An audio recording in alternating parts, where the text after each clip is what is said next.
तो चलिए स्टार्ट करते हैं। बहुत से अच्छे अच्छे क्वेश्चन है, आप लोग देखिएगा, बहुत ही मज़ा के साथ पढ़िएगा, बहुत कुछ आपको इसमें क्लियर हो जाएगा क्योंकि हम पूरे डिटेल के साथ बात करेंगे। तो चलिए स्टार्ट करते हैं और पहला क्वेश्चन की तरफ बढ़ते हैं। पहला क्वेश्चन है, तीनों गोलमेज सम्मेलन में भाग लेने वाले नेता कौन थे? तो इसका सही आंसर होगा भीमराव अंबेडकर। भीमराव अंबेडकर जो थे वो तीनों गोलमेज सम्मेलन में भाग लिए थे। एक और नेता का नाम याद रखिएगा, इन्होंने भी तीनों गोलमेज सम्मेलन में भाग लिया था, मगर ये चर्चित नहीं है इसलिए इनका नाम नहीं आता है बुक में। उनका नाम है तेज बहादुर सफरू। तेज बहादुर सफरू जो थे वो भी तीनों गोलमेज सम्मेलन में भाग लिए थे। अगर हम बात करें गोलमेज सम्मेलन की, तो प्रथम गोलमेज सम्मेलन 1930 में हुआ था, दूसरा 31 और तीसरा 32 में। गांधी जी ने 2 बार गोलमेज सम्मेलन में भाग लिया था, 1930 और 31 वाले में। यानी कहने का मतलब है गांधी जी 2 बार प्रथम और द्वितीय गोलमेज सम्मेलन में भाग लिया था। अगर गोलमेज सम्मेलन के बाद क्वेश्चन आता है कि गोलमेज सम्मेलन जब हुआ था ब्रिटेन में, उस टाइम ब्रिटेन का पीएम कौन था? तो इसका सही आंसर होगा मैकडोनल्ड। मैकडोनल्ड गोलमेज सम्मेलन के समय ब्रिटेन का पीएम था। अगला क्वेश्चन देखते हैं। अगला है, सम्राट अशोक किसके उत्तराधिकारी थे? तो सही आंसर होगा बिंदुसार। बिंदुसार के उत्तराधिकारी थे सम्राट अशोक। अशोक जो थे वे मौर्य वंश से संबंधित थे और मौर्य वंश के संस्थापक आपको पता होगा कि चंद्रगुप्त मौर्य थे और इन्होंने 322 ईसा पूर्व में इस वंश की गद्दी को संभाला था। चंद्रगुप्त मौर्य के संस्थापना के लिए, जो चंद्रगुप्त मौर्य थे, मौर्य वंश की संस्थापना के लिए नंद वंश के शासक घनानंद को हराकर इस वंश की संस्थापना किया था। अगर हम नंद वंश के संस्थापक की बात करें तो उसके संस्थापक थे महापद नंद। अगला है चाणक्य।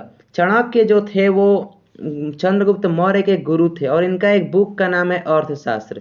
आप लोग ये मत सोचिए कि अर्थशास्त्र का बुक है, इसका बस नाम ही है अर्थशास्त्र, मगर इसमें क्या बताया गया? कूटनीति के बारे में बताया गया, राजनीति के बारे में।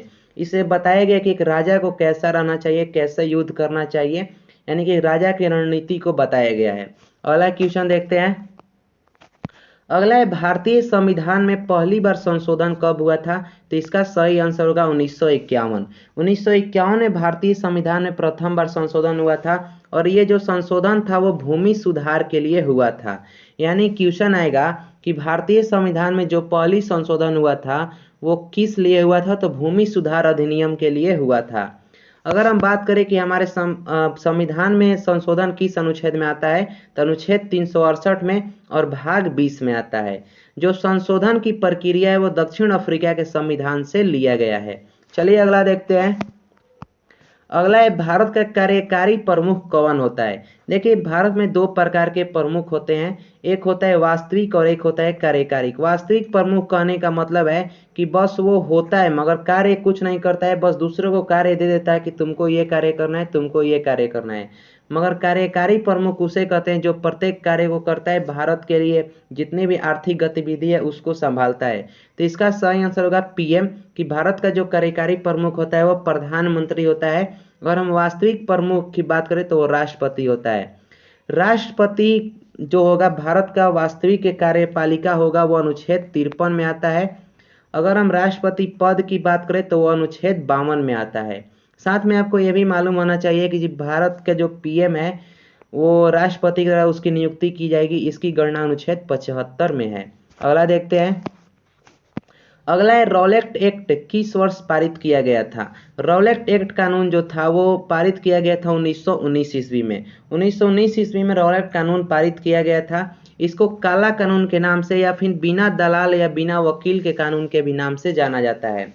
इसके विरोध में ही 13 अप्रैल 1919 में जालियांवाला में लोगों ने विरोध किया था, जिसके विरोध में जनरल ओ डायर ने उन लोगों पर गोली चला दिया था और जनरल ओ डायर की हत्या 1940 में उधम सिंह ने किया था। चलिए अगला देखते हैं। अगला है, कर्णम मल्लेश्वरी किस खेल से संबंधित है? तो सही आंसर है भार उठाना, यानी कि वेट लिफ्टिंग से। कर्णम मल्लेश्वरी का संबंध वेट लिफ्टिंग से है। कर्णम मल्लेश्वरी जो है ऐसी प्रथम भारतीय महिला है जो ओलंपिक में कोई पदक जीती थी भारत के लिए, और वो पदक था कांस्य पदक। अगला देखते हैं। अगला है, भारत में थार रेगिस्तान, थोड़ा इसको नीचे कर लेता हूँ, हाँ चलिए अब दिखाई दे रहा है। अगला है, पाकिस्तान में थार रेगिस्तान से जुड़े रेगिस्तान को क्या कहा जाता है? जैसे कि आपको पता है कि भारत का जो राजस्थान राज्य है वो पाकिस्तान के साथ सीमा साझा करता है, तो जाहिर सी बात है कि जो राजस्थान का थार रेगिस्तान है वो भारत के अलावा पाकिस्तान में भी फैला है, तो वही क्वेश्चन पूछ रहा है कि जो पाकिस्तान में थार रेगिस्तान से जुड़ा रेगिस्तान है, उस रेगिस्तान को क्या कहा जाता है, जिसका सही आंसर होगा चोलिस्तान। चोलिस्तान के नाम से उसको जाना जाता है। थार मरुस्थल के बारे में एक यूनिक पॉइंट याद रखिएगा कि विश्व में एक ऐसा मात्र मरुस्थल है जहां पर लोग रहते हैं, यानी कि विश्व में सबसे अधिक आबादी वाला मरुस्थल कौन है, तो थार मरुस्थल। रेगिस्तान में उगने वाले पौधे का अध्ययन क्या कहलाता है, जीरोफाइटा। अगर हम बात करें पाकिस्तान की, तो पाकिस्तान भारत के 5 राज्यों के साथ सीमा बनाता है, जैसे हो गया जम्मू कश्मीर, मगर याद रखिएगा अभी जम्मू कश्मीर के साथ सीमा नहीं बनाता है, अभी केवल लद्दाख यूनियन टेरेटरी के साथ ही सीमा ये बनाता है। जो पाकिस्तान है, भारत के टोटल 3323 किलोमीटर लंबी सीमा भारत के साथ बनाता है। अगला क्वेश्चन देखते हैं। अगला है, महाराणा प्रताप के घोड़े का नाम क्या था, तो इसका सही आंसर होगा चेतक। महाराणा प्रताप के घोड़े का जो नाम था वो चेतक। अगर क्वेश्चन पूछ देगा हाथी का क्या नाम था, तो हाथी का नाम था प्रसाद। महाराणा प्रताप अकबर के समकालीन थे। आपको याद होगा कि अकबर और महाराणा प्रताप के बीच एक युद्ध भी हुआ था, और उस युद्ध के लिए अकबर ने मान सिंह को भेजा था महाराणा प्रताप से युद्ध करने के लिए। अकबर महाराणा प्रताप के ही वंशज थे, यानी कि वंशज जो थे राणा प्रताप के वंशज हैं महाराणा प्रताप। आप इस क्वेश्चन को जानते हो कि हल्दी घाटी युद्ध अकबर और राणा प्रताप के बीच में हुआ था 1576 ईस्वी में। अगला देखते हैं। अगला एक, किस बॉक्सर को द रियल डील के उपनाम से जाना जाता है। जैसे कि आप लोग जानते हैं कि बहुत से प्रसिद्ध व्यक्तियों का कुछ उपनाम रख दिया जाता है, तो वहीं क्वेश्चन पूछ रहा है कि किस बॉक्सर को द रियल डील के नाम से जाना जाता है, तो सही आंसर होगा इवांडर फील्ड। इवांडर फील्ड को द रियल डील के नाम से जाना जाता है। कुछ और व्यक्तियों की बात करते हैं और उनके उपनाम को जानेंगे, जैसे पीटी उषा। पीटी उषा को गोल्डन गर्ल के नाम से भी जाना जाता है या उड़न परी के नाम से जाना जाता है। एक है मिल्खा सिंह। मिल्खा सिंह को फ्लाइंग सिख के नाम से जाना जाता है। मैरी कॉम को सुपर मॉम के नाम से जाना जाता है। विश्वनाथन आनंद को लाइटनिंग किंग के नाम से जाना जाता है। अगर हरभजन सिंह की बात करें तो इनको टर्मिनेटर के नाम से जाना जाता है। अगला देखते हैं। अगला है, थर्मोस्कोप का आविष्कार किसने किया था, तो इसका सही आंसर होगा गैलीलियो। गैलीलियो ने थर्मोस्कोप का आविष्कार किया था। एक और पॉइंट याद रखिए गैलीलियो से, कि जो गति का नियम आप लोग याद करते हो, जैसे S बराबर ut प्लस हाफ AT², या फिर होता है V बराबर U प्लस AT, या और एक समीकरण होता है V² बराबर U² प्लस 2AS। यानी कि सिंपल सा कहने का मतलब है कि जो गति का 3 नियम है, वो गति का समीकरण गैलीलियो ने ही दिया था। अगर हम न्यूटन की बात करें तो न्यूटन ने केवल गति का नियम दिया था, जबकि गति का सूत्र कौन दिया था, गैलीलियो ने। गैलीलियो ने दूरबीन का भी खोज किया था। अगर हम बात करें गैलीलियो दूरबीन की, तो गैलीलियो दूरबीन में यूज होता है एक उत्तल लेंस का और एक अवतल लेंस का। उसमें टोटल 2 लेंस होते हैं, एक उत्तल और एक अवतल। चलिए अगला देखते हैं। अगला है, ब्रिक्स में बी अक्षर किस देश को प्रदर्शित करता है। जैसे कि आपको पता होगा कि ब्रिक्स एक अंतर्राष्ट्रीय समूह है जिसमें इंडिया भी है, तो वहीं बोल रहा है कि ब्रिक्स में जो बी वर्ड है वो किस देश को प्रदर्शित करता है, तो ब्राजील को। अगर हम ब्रिक्स जो ग्रुप है उसके देश की बात करें तो बी ब्राजील को, आर रूस को, आई इंडिया को, सी चाइना को और एस साउथ अफ्रीका को जो है डिफाइन करता है। अगर हम ब्रिक्स की स्थापना की बात करें तो ब्रिक्स की स्थापना 2009 ईस्वी में हुआ था और इसका मुख्यालय बीजिंग में पड़ता है जो चाइना में है।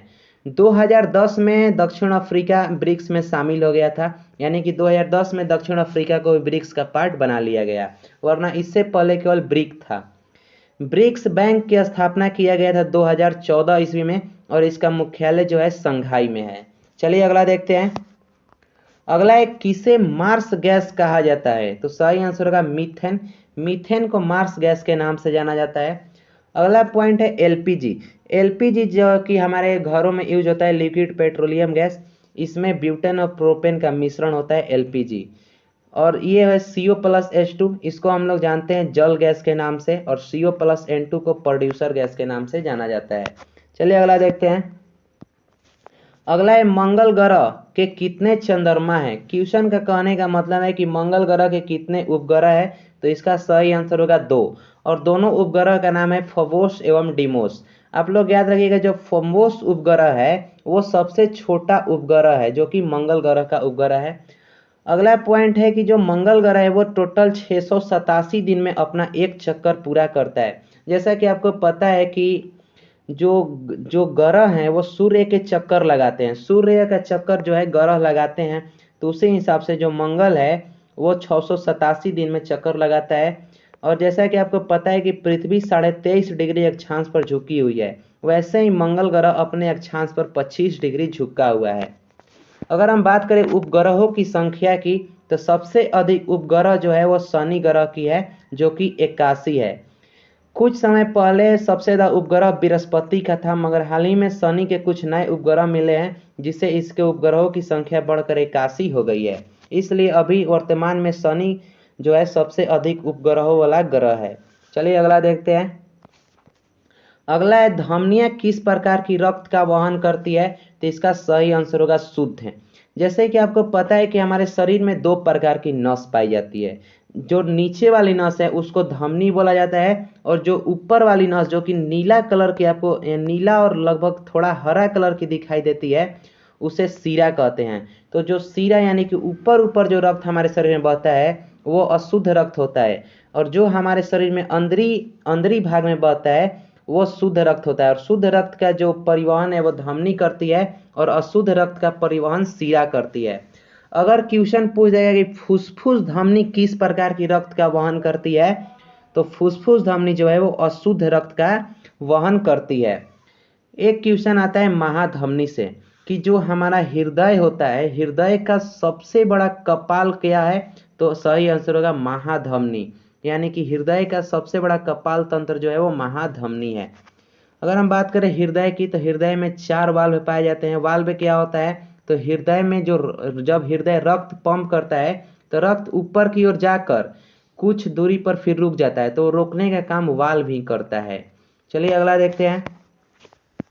अगला है साइप्रस की राजधानी कहाँ है, तो सही आंसर होगा निकोसिया। साइप्रस की राजधानी निकोसिया में है। साइप्रस आपको देश मिल जाएगा तुर्की और ग्रीस के बीच में। ये जो है यूरोपीय कंट्री है, तुर्की और ग्रीस के बीच में आपको ये देश मिलेगा। अगला क्वेश्चन है। अगला है बंगाल का शोक किस नदी को कहा जाता है, तो सही आंसर होगा दामोदर। दामोदर नदी को बंगाल का शोक कहा जाता है। दामोदर नदी पूरब की ओर बहती है। बिहार की शोक की बात करें तो इसको कोसी को कहा जाता है। कोसी गोसाईनाथ की चोटी से निकलती है, जो कि नेपाल में पड़ता है। एक और कोसी से क्वेश्चन याद रखिएगा, क्वेश्चन आता है कि मार्ग बदलने वाली नदी कौन सी है, यानी कि कोसी जो है प्रत्येक बरस अपना मार्ग बदल लेती है, क्योंकि ये इतना तेजी से पहाड़ से उतरती है नेपाल तरफ से कि इसका मार्ग हर एक साल चेंज होता रहता है। चलिए अगला देखते हैं। अगला है चंद्रमा का चक्कर लगाने वाला पहला उपग्रह कौन सा था, तो सही आंसर होगा लूना 10। लूना 10 जो था वो चंद्रमा का चक्कर लगाने वाला पहला उपग्रह था। एक और उपग्रह का नाम याद रखिएगा लूना 3। लूना 3 एक ऐसा उपग्रह था जो पृथ्वी से नहीं दिखाई देना चंद्रमा का सतह होता है वहां पर गया था। जैसा कि आपको पता है कि पृथ्वी से चंद्रमा का 57% भाग दिखाई देता है और 43% भाग नहीं दिखाई देता है। तो इस 43% भाग में जाने वाला उपग्रह कौन था, लूना 3।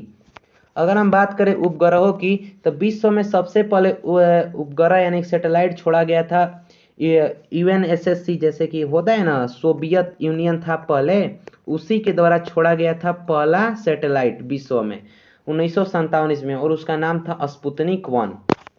चलिए अगला देखते हैं। अगला समाप्त हो गया क्या, अगला नहीं आ रहा है भाई, हम लोग कहाँ थे। इसको कर लिए, इसको कर लिए, इसको भी कर लिए। तो आज का हमारा सेशन कंप्लीट हो गया है। हम लोग लगभग 20 क्वेश्चन कर लिए हैं अच्छे से, क्योंकि 20 क्वेश्चन भाई बहुत से अच्छे डिफिनेशन के साथ और आपको पूरा एनालिसिस मिला है। तो उम्मीद करता हूँ आपको अच्छा लगा होगा। मिलेंगे नेक्स्ट वीडियो में।